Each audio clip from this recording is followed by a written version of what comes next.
अस्सलाम वालेकुम। वालेकुम अस्सलाम। ये गाड़ी आपकी है? जी। आपके वालिद साहब घर पे हैं? अब्बू का बहाना क्यों बना रहे हैं आप? सीधा सीधा राह का पूछें। अब्बू तो घर पर नहीं है, लेकिन वो मैडम है, बुला के लेकर आती हूँ। आपके कमिश्नर फ्रेंड आए हैं। तुम जाओ। हाँ, कर लो अपनी प्राइवेट बातें।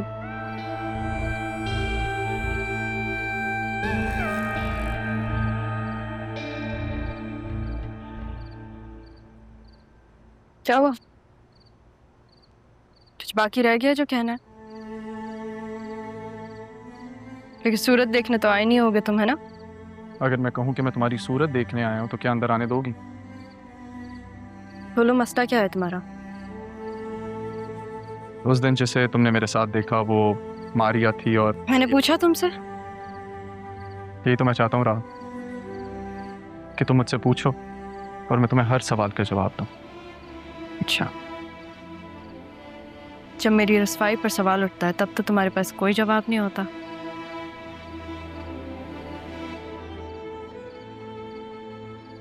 अभी भी खामोश हो। अरमान, तुम्हारे पास ऐसा कुछ नहीं है जो तुम मुझे दे सको। मैं अपना दिल तुम्हें दे चुका हूँ राह, और ये तुम जानती हो। तुम कैसे मुझे गलत समझ सकती हो?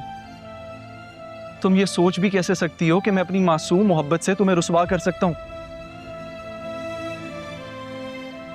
ऐसी मोहब्बत रहा जिसे मैंने खुद से भी छुपा के रखा था। तो सच बात बताओ अरमान। सच ये है राहा कि मैं तुमसे मोहब्बत करता हूं।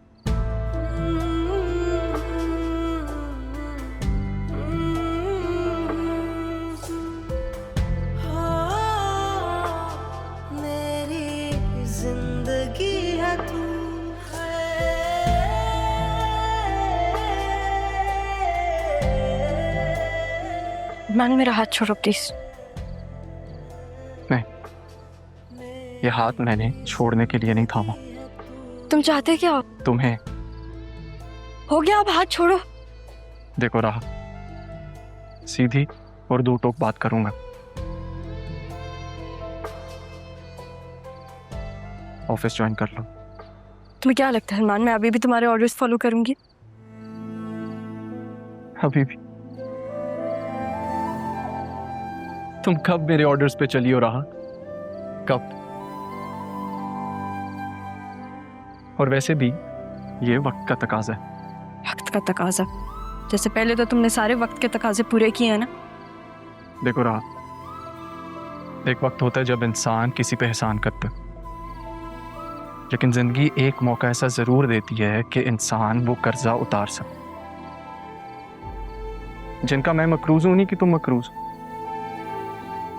जानती हो ना, सैफ साहब ने जिस मोहब्बत से, जिस प्यार से तुम्हें पाला है, तुम्हारी परवरिश की है, कर्जा तो है ना उनका। और सुनो, शायद तुम नहीं जानती होगी तो तुम्हें बता देता हूं, सैफ साहब की विल खुल चुकी है। तो मेरा उससे कोई वास्ता नहीं है। वास्ता है।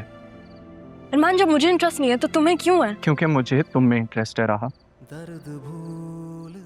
तुमसे जुड़ी हर चीज में मुझे इंटरेस्ट है, और ये तुम जानती हो। मुझे उस विल से कोई फर्क नहीं पड़ता। होना चाहिए। जब जिंदगी एहसान उतारने का मौका दे तो इंटरेस्ट होना चाहिए।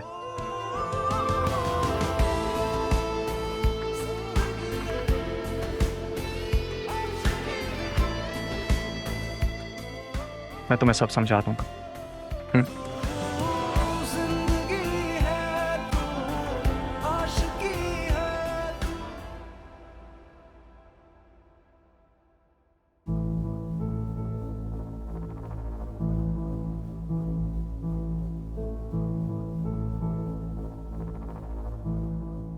कौन आया है? किसे देख रही हो?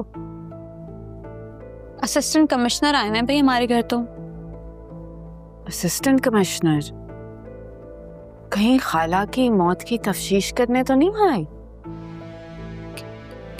क्या अम्मी, कहीं राहा ने उसे सब बता दिया होगा? सित्रा, मैं मजाक कर रही थी। अब तक तो खाला की लाश भी गल गई होगी। हद करती हैं अम्मी आप। मैं जितना इस बात को भूलना चाहती हूँ ना, आप मुझे भूलने ही नहीं देती हैं। क्या हो गया है सिद्रा? छोड़ दे आप मुझे ना मेरे हाल पे। जीप तंग करके रख दिया है। जी पागल लड़की है, कभी इतनी बदतमीजी करती है और कभी इतनी डरपोक बन जाती है।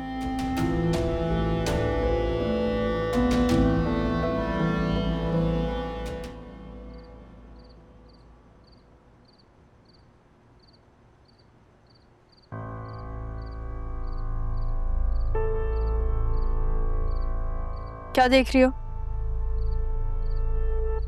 देख रही हूँ कि तुम कितनी चालाक हो ना। इतने ऊंचे ऊंचे लोगों से तुम्हारा ताल्लुक है। ये असिस्टेंट कमिश्नर, फिर तुम्हारा वो कजन, और कितने ऐसे रिश्तेदार हैं तुम्हारे। तुम कौन होती हो ये पूछने वाली? रिश्ते में तो तुम्हारी बहन लगती हूँ, पर समझती नहीं हूँ। मेरी सबसे बड़ी नासमझी यही तो है। और तुम्हें लगता है कि तुम समझदार हो। पसंद करता है वो, शादी क्यों नहीं कर लेती? तुम्हारी करवा दूं?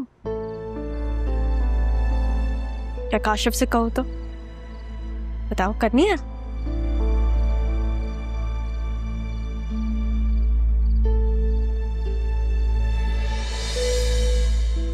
ये क्या था? ठोकर। लेकिन देखो, हाथ बढ़ा के बचा भी लिया। तुम्हें गिरने नहीं दूंगी इसी तरह। ठोकर तो तुम खाओगे। ये बताओ कि तुम्हारा अफेयर किसके साथ चल रहा है? ये असिस्टेंट कमिश्नर से या फिर वो तुम्हारा कजन? तमीज तहजीब से बात किया करो तुम, सोच समझ के। पता चल गया है ना तुम्हें किन लोगों से है मेरी दोस्ती। तो फिर अगर समझदार होती तो ये ना कहती। सोचो, अगर मैं दादी का केस दोबारा खुलवा दूं तो? जानती हो ना?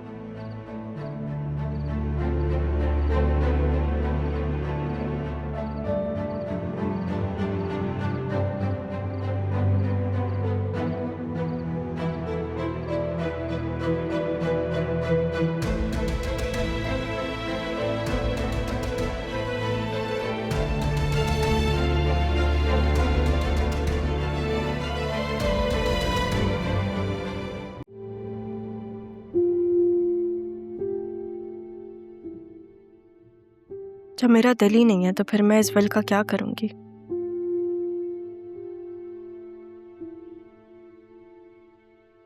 सरियन ऐसे कैसे बात कर सकता है बतूल के बारे में?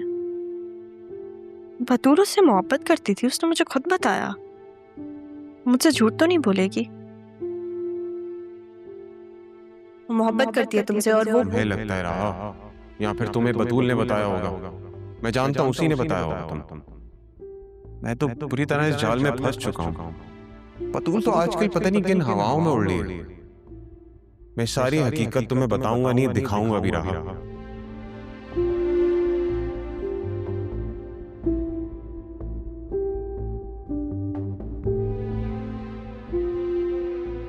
अरमान ठीक कह रहा था।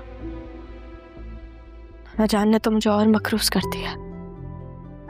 मुझे नहीं चाहिए ये सब। क्या करूंगी मैं इन सब का? मेरी जॉब है मेरे पास, मैं खुद कर लूंगी। मामू जान जाने, मुझे नहीं चाहिए इसमें से कुछ भी। और नाना जान भी नहीं है।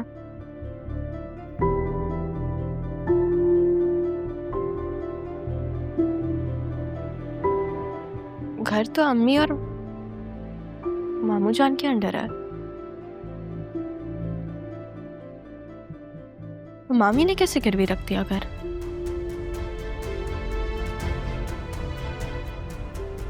उनको तो बिजनेस के बारे में कुछ भी नहीं पता। ये सब कौन कह रहा है उनको करने को?